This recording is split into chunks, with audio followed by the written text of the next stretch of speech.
We've got a great session for you today for ChatGPT 102. Most of the content is from OpenAI, and we are going to cover off notifications and tasks, deep research, Canvas, projects, GPT, and connectors. So, six really powerful tools.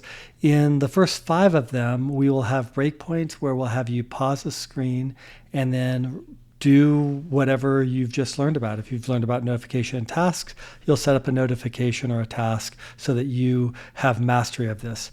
If you already know this and are familiar with it, then you probably can even skip to the next set of training, but it may be good for reinforcement. There's some really great content ahead for you. Let's dive in. I want to show you something that can help keep ChatGPT working for you automatically, and that's tasks. Going to my screen over on either the bottom left or the upper right hand side, you'll see this button, and then you can go ahead and click Settings. Under Settings, you can go to Notifications, and then you can see over here to choose how you're alerted when a task runs. You can do push notifications and email alerts. You'll also see a Manage Tasks button. When I click this, it opens up the dedicated task view where you can see your active tasks. You can edit them, you can pause them, delete, and even click schedules to view anything that you've got set up. And when you can see the pencil icon, you can make adjustments. When a task runs, it'll show up as a new conversation in your chat history in the sidebar on the left. You can open it, you can review the output, and you can keep that conversation going. Now let's go ahead and create some tasks together in ChatGPT.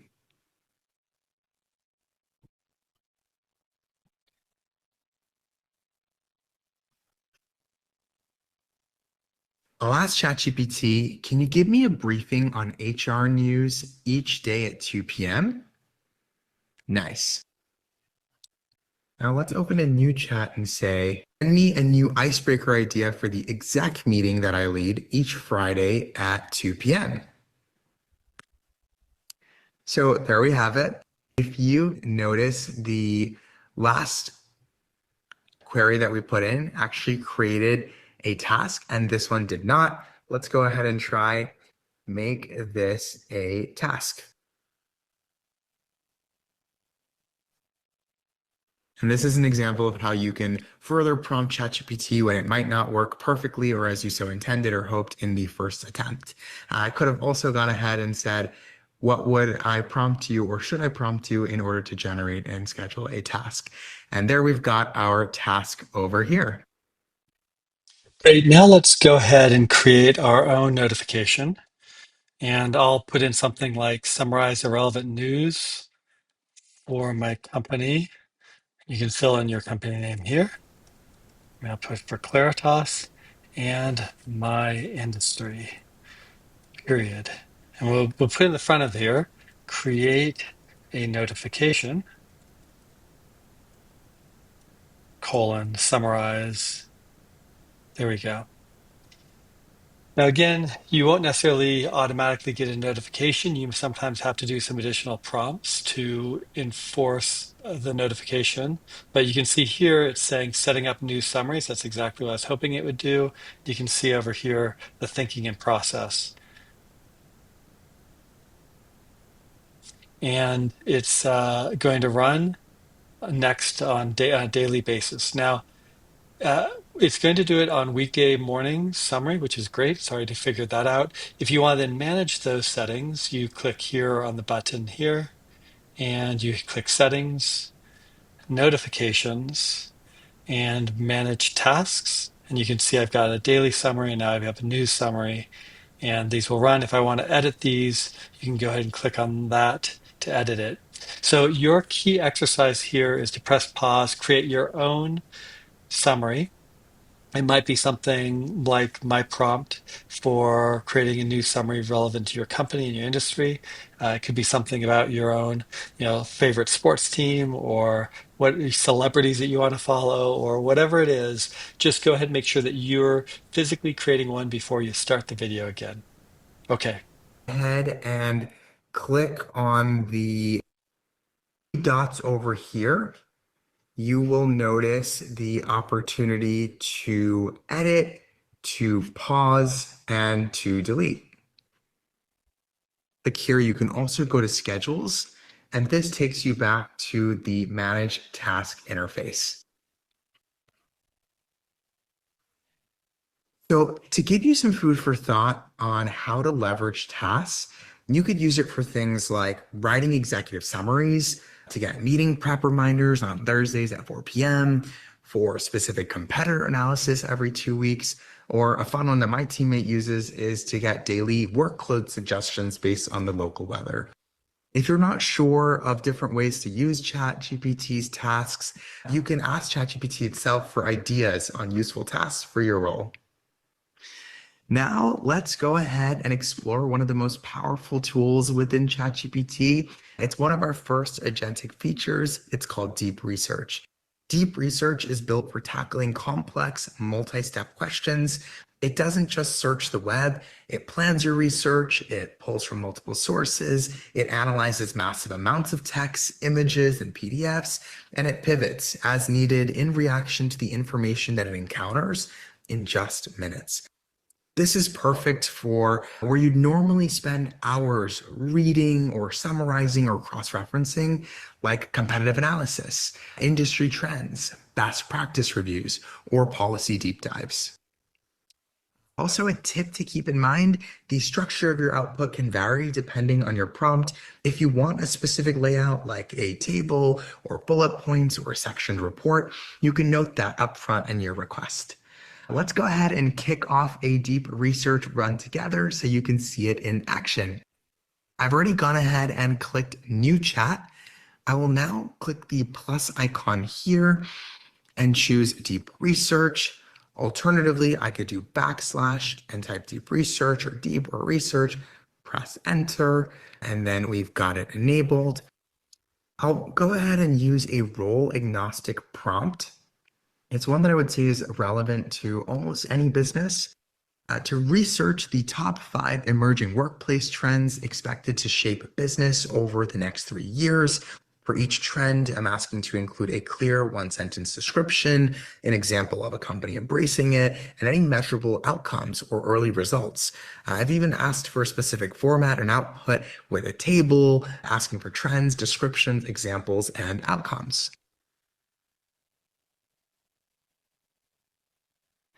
As soon as I've run this, Deep Research starts thinking through it, and you can see it's asked me clarifying questions to make sure that it heads in the right direction. The questions I got were, could you please clarify whether you're interested in global trends or specific to a region? And do you want trends across all industries or focus on a particular sector? For the sake of this example, I'll write back, use your best judgment. And now it's off. It'll execute step by step, it'll pull sources, extract facts, and build the output. This can take anywhere from a few minutes to a half hour, and you don't have to necessarily request the type of output that you want, but the more granular and specific you are with your prompts, the better likelihood you have of getting an output that you'd prefer. And as you can see here with Deep Research, it'll always ask you clarifying questions. If it doesn't ask you clarifying questions, that likely means that you don't have Deep Research enabled. So again, you can do the backslash or leverage the plus icon here. So I actually ran the same prompt earlier so I could show you the final result. I'll open up my sidebar. I'll find the chat over here. By the way, you can run multiple chats at once. And we can take a look at the finished report. You'll also notice there's a slight differentiation with the questions it's asked me here, and that's because ChatGPT is non-deterministic. So in this case, Deep Research completed 94 searches in 5 minutes. Throughout the report, you will notice we've got inline citations here. And you can see that at the bottom, you've also got sources. So with sources, you can see every source that deep research encountered during the run. And also by going to activity, you can also see the notes and the reasoning that it recorded while reviewing each source. So that goes back to seeing the way that deep research reacts when it encounters different information. And then a pro tip is clicking this icon at the top.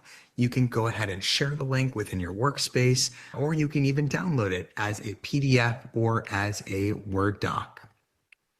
This can make it easy for you to share with your team, to edit directly, or to drop content directly into a presentation or a document.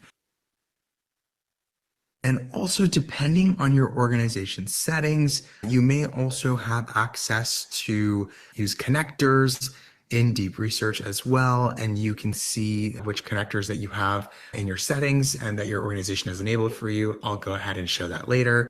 And you also just generally have the ability to add photos and files from your computer here within ChatGPT. And then depending on the connectors that you've got set up, potentially from other sources as well. And as you can see over here, this is that view that I was referring to using connectors with deep research. You can see I've enabled deep research and also have access to a variety of sources depending on if and what connectors you have access to.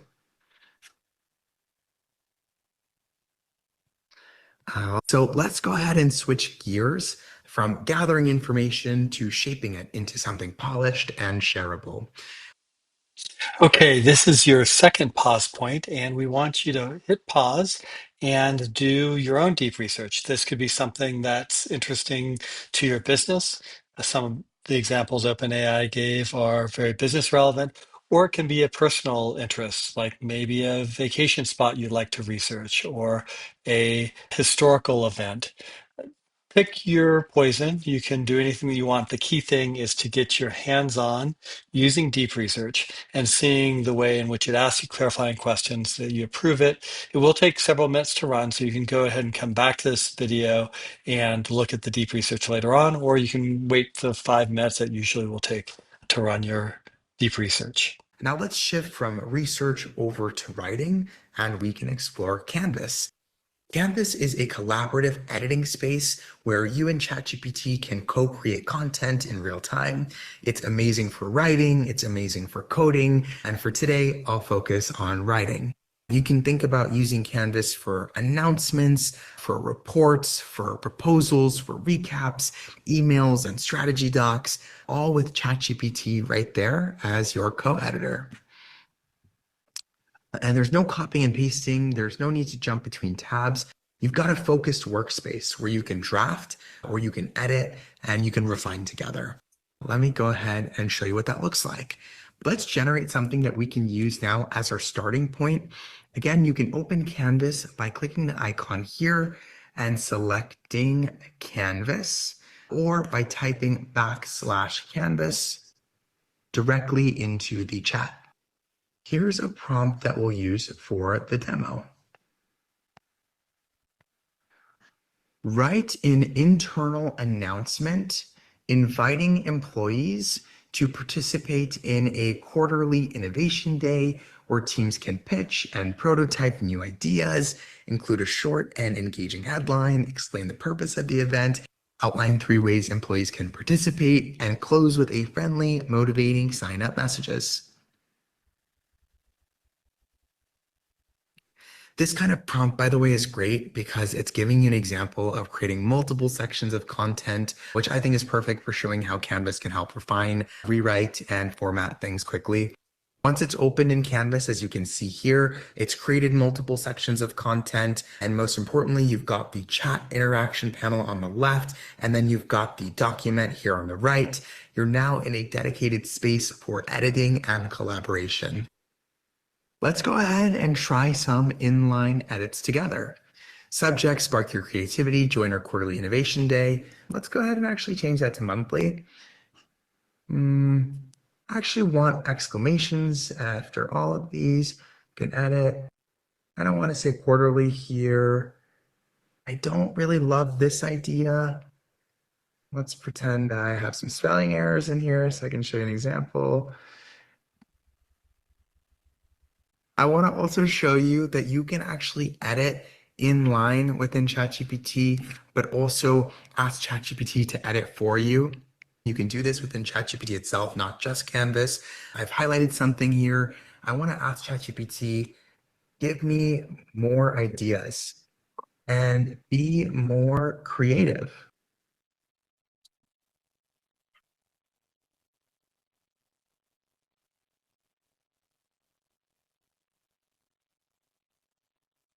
As you can see, ChatGPT is instantly updating the section.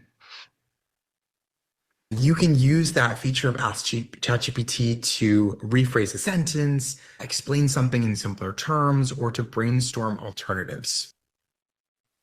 You can see our deep research query is done that we ran the first time. To the bottom right-hand corner here, and these are the tools that you've got access to in Canvas. You can see here we've got suggest edits. We've got the ability to adjust the length, to go shorter, to go longer. You've got the ability to adjust the reading level from kindergarten to graduate school. You've got the ability to add a final polish, and you've also got the ability to add emojis. Because the errors that we've got in here and just generally a pro tip, let's go ahead and do add final polish. This will go ahead and refine the entire document, but you can see here it actually just refined the ways to participate. But over here, we do have some errors that we've got in the bottom that weren't caught within the final polish. A couple ideas here that we could try. I went ahead and clicked final polish again, and there we go. We've got it to refine the entire document. This is a reminder to be iterative with your usage of ChatGPT. It's now fixed the spelling mistakes that we've got, and it's given us a final version of the document. This is a great step and tool to leverage before sharing. I'm a huge fan of Canvas, and I'd encourage you to explore it, as well as all the capabilities that it offers. Okay, this is your third pause point, and here we're going to use Canvas. I'm going to go ahead and paste in an email that we're going to send out for the Claritas members related to our own AI belt training. And go ahead and click here. And you should do something similar. Easiest thing to do is grab an email that you have to send out to your team or something that you want to work on where editing matters. Maybe it's a white paper. Canvas is great for that type of thing. Click edit. This one I just clicked the edit button. That's the key to get into this Canvas mode. You can make this a bit larger, part of the screen if you want. And if I say maybe 150 entries here, you can begin to do edits right there. There were actually just over 100, so we won't change that number. But you can see how you can go and play around and make edits right there. Give it a try. And one of the things you want you to do is click on here and change the length. Go ahead and change the length and see how it makes it, consolidates it, what that does for you.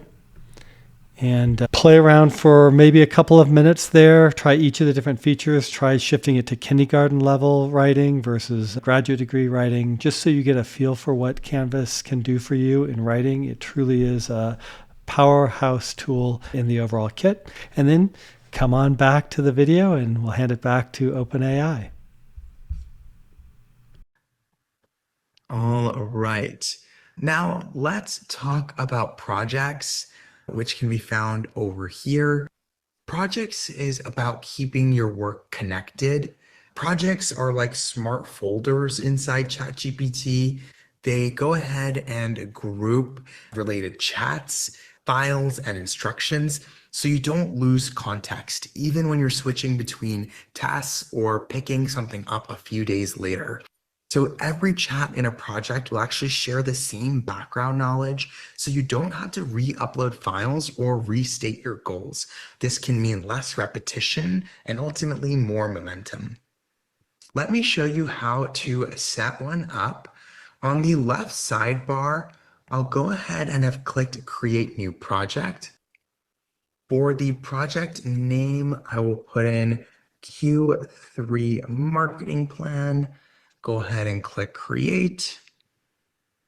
And there we have our new project workspace, which now appears in your left sidebar. In this project, we can add files and we can also add instructions. So all the chats that you have in this project space will appear organized below, and they'll share the same files and the same instructions. So if you were to start a new chat here next week and ask about your Q3 plan or anything related to this project, ChatGPT will already know the context without you having to upload anything new or to repeat anything in your last chats. To give you some examples of when you might want to use projects, here's one: planning a quarterly marketing campaign. You could also think about organizing research for a particular product launch, managing all materials for a specific client account, or even tracking competitive analysis over a period of time. This is another pause point where you are going to build your own project. Projects can be built one of two ways. One is you can just have a chat, decide that you want to pin it and move it over into a project, or you can click New Project, as I'm going to do here, and we can give it a name. Now in this case, I'm going to do one related to the belt certification program, and this will contain different information on all the recordings that we've done so far. One of the things that you can do is add files. Now, this can be a lot of different types of files. We're going to go ahead and give it the Excel document that has some of the outline, as well as some of the other deployment plan, transcripts from the various belts, and so forth. I'm going to give it quite a lot of content to start here, so you can see the ability to take different file types, from PDFs to rich text format to docs to PowerPoint to Excel. For the most part, these are used with a retrieval augmented generation mode, meaning that if the instructions or question that somebody's asking calls for information in these documents, the AI will be looking through it and potentially pulling out and citing these documents as needed. Now, this is a little bit different than context, which is something that we can use to steer the AI in a much stronger way. We can click the settings part and we can change some of the way that we share content. We'll say you are an expert in asynchronous learning and have studied Coursera, Udemy, and other leading micro-learning systems and create successful training materials and so forth. So this can be used as context to start a prompt. Given the materials, what improvements would you suggest?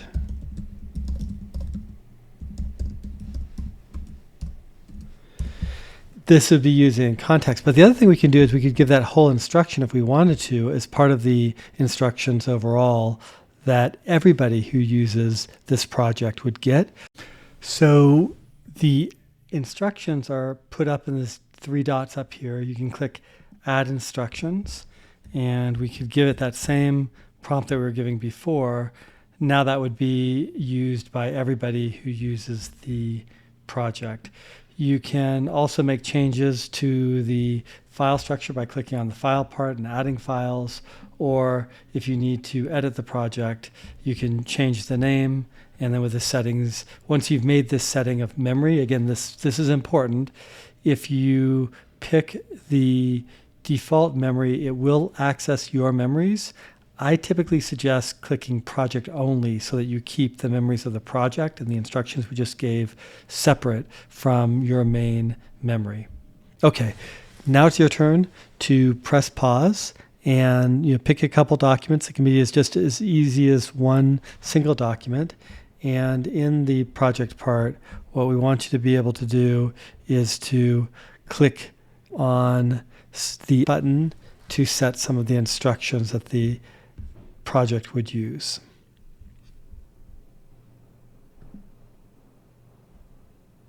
All right, now let's go over and to GPTs over here. These are perfect for repeatable tasks that you want to get done consistently with the same structure and with the same tone each time. You can create them in just a few minutes without code. I've got one pinned over here called ChatGPT Use Cases for Work. This one was built by the OpenAI team. You've got access to it as well. It's linked in the 102 resources document. Let's try a quick example so you can see it in action. I'd encourage you to take the prompt from the 102 resources document and try it with me. Here it is. I work in blank at blank. So what role and what company? What are 5 creative ways that I can use ChatGPT in my day-to-day work? And give me practical examples and ready-to-use prompts. Let's run with product at OpenAI. So what's happening here? The GPT is following preloaded instructions that we gave it, including the output structure, the tone, and examples from real customer success stories. The GPT is basically your own tailored version of ChatGPT. It follows instructions, it knows your workflow, and it gives you consistent results without you having to rewrite your prompt every time. A few quick examples for sales, you could create a GPT that helps conduct customer research. For engineering, one that helps debug or document code. Finance one could be something that standardizes financial analysis. And think of product, perhaps a GPT that drafts detailed product roadmaps. Let's go ahead and build one together now. We can go ahead and make a meeting notes summarizer. This is likely useful for many of us, and it lets me show you how to upload a reference file as well, so the GPT learns your preferred style and structure. So I've gone back to GPTs on the left sidebar. Depending on your organization settings, you may see the Explore GPTs view here, and in the upper, you'll see My GPTs and you'll see Create. You'll notice 2 tabs when I click on Create. You've got Configure and Create. Configure gives you a full view over the GPT setup. And then Create is a guided builder that helps you draft the fields. I'll go ahead with a single master prompt that gives me all the setup fields in one go. And I encourage you to try this prompt with me or to adjust it with an idea that you have in mind. I'm going to say over here, I want to create a custom GPT to help me summarize internal meeting notes. Please generate the GPT name, the short and clear description, the detailed instructions for how the GPT should operate and respond. I also want 3 to 4 conversation starters, and please suggest knowledge files that I should consider uploading to the GPT.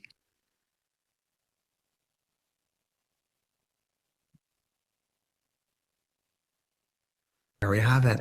We just got everything we need, the name, the description, the instructions, and the few conversation starters, literally here in the Configure tab already. And we've also got ChatGPT asking if we wanted to generate a profile picture for the GPT. And it's even giving us examples of content and knowledge to upload, like past meeting transcripts or internal decision logs or project timelines. We can go ahead and click Create. And when you click Create, you'll notice what your organization's shareable settings are, and you can share them across your organization and workspace. Let's go ahead and click Create here. Let's go ahead and now view the GPT. Great. Now I want to show you a test of this GPT with a different file than what we would upload in the GPT. Let's actually go back to the GPT because I want to show you that you can still configure it. Like going over here, you can go to Edit GPT.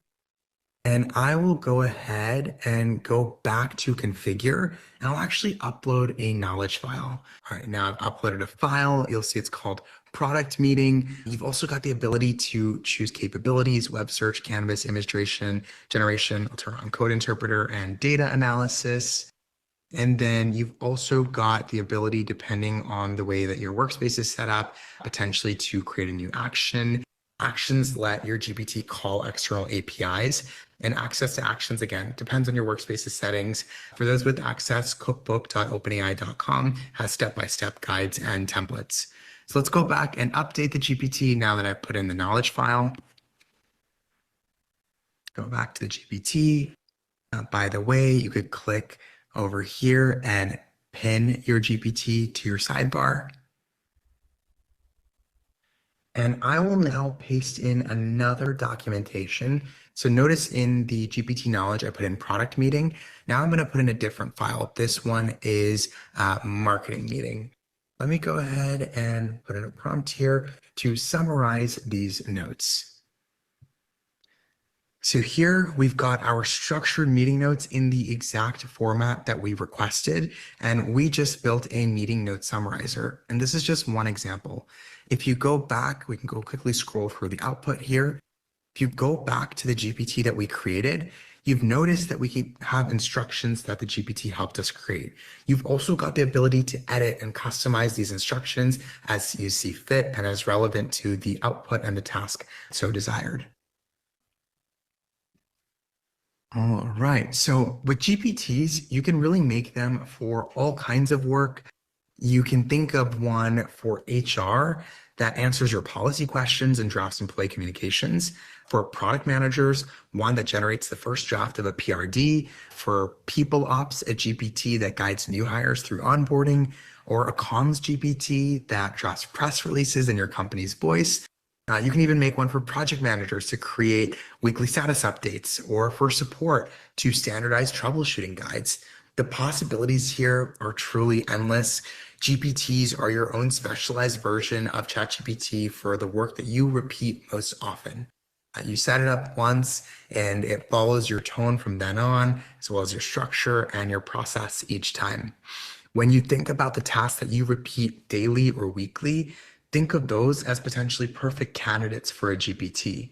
I'd encourage you to build one if you haven't already and to share it with your team. Okay, this is the final pause point in this training video. To get to GPTs, you should find the section of GPT. You can click Explore if you haven't created one or many already, and you can click Create. Now, as you saw, you can use Create to use a prompting approach to doing it, or you can go straight to Configure, give it a name, a description, type in the instructions of what you want it to do, and upload it, such as a PDF of a employee manual or a standard operating procedure, and make a GPT that helps you answer questions about that. That's a great first one if you haven't built that before. In terms of the capabilities, you need to decide whether you want to be able to search beyond the document that you have. If you only want to use a document that you have, you can click turn off web search. You probably can also turn off Canvas, and depending on whether or not you need it to analyze code, like if you're going to upload spreadsheets or do data analysis, you would click Code, Interpreter, and Data Analysis. And if you want to use image generation, you can leave that on. We will not do actions at this point. We'll come back to that in a more advanced training session. Okay, have some fun. All right, now let's wrap up with one of my favorite productivity boosters, connectors. Connectors let ChatGPT securely search and pull information from the systems your organization already uses without you having the need to hunt for it manually. To try it, I'm in a new chat. I can go ahead and click the plus icon. Then I'll select Use Connectors.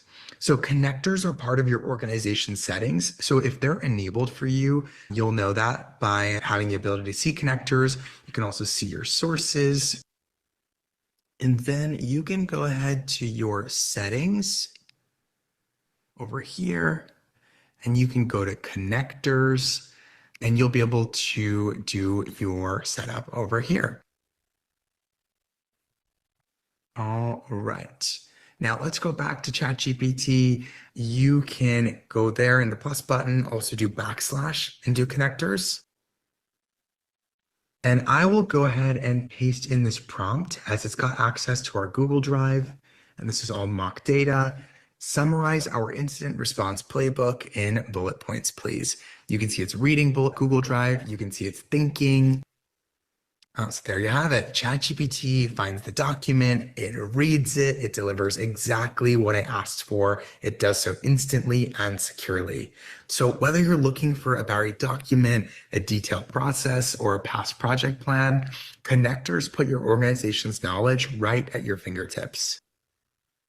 This brings us to the end of ChatGPT for Work 102. We went ahead and covered a lot of great content today. The more that you integrate ChatGPT into your workflows, the more ways that you'll discover to work smarter and to get better results. Thank you for joining our 102 session. I'm excited for you to apply what you've learned today, and I hope that it helps you unlock new possibilities in your work.